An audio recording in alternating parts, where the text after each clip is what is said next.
আমি আপনাদের বন্ধু মিতালি। আমার কুকিং ল্যাবে আপনাদের স্বাগত। একটা নতুন রান্নার সঙ্গে পরিচয় করাবো।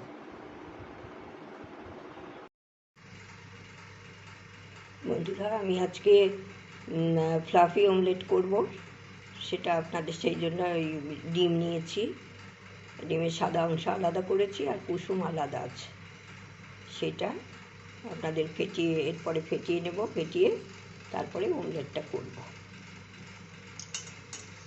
আমি এইটা দিয়ে এই স্প্রিং দিয়েও ফেটাতে পারেন, আবার হ্যান্ড হুইস্ক দিয়েও ফেটাতে পারেন। এই যে হ্যান্ড হুইস্ক দিয়ে বেশ অনেকক্ষণ লাগবে, একবারে ফেনা হয়ে যাবে তখন ফেটানোটা বন্ধ হবে।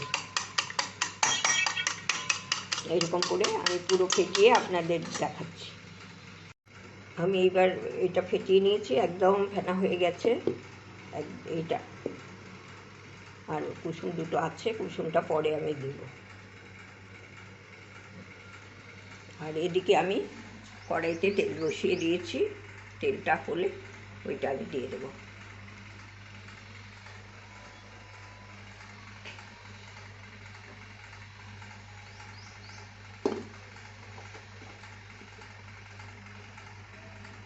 এই আমি দিয়ে দিলাম,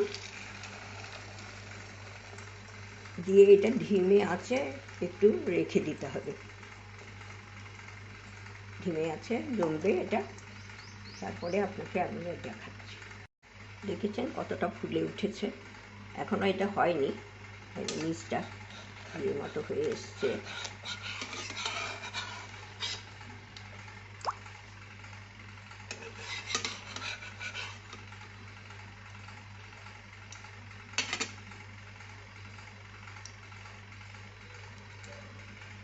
এরপরে হয়ে গেলে আপনাদের আর একটু কিছু করবো এর মধ্যে, আমি সেটা আমি দেখিয়ে দেবো।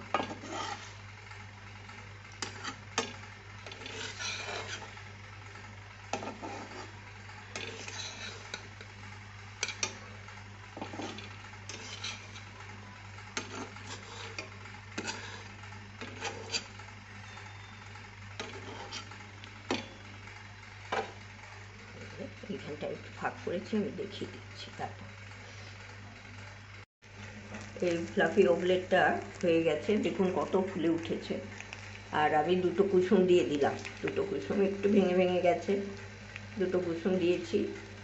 আর এটা নামিয়ে নেব, নামিয়ে আপনাদের দেখি।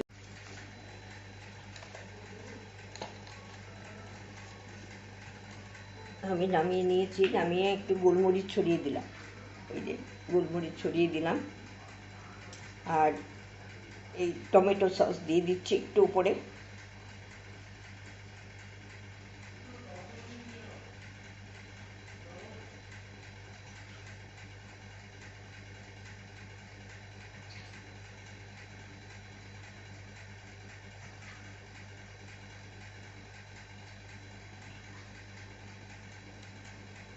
টমেটো সস দিয়ে দিয়েছি, তারপরে আমি পরিবেশন করবো।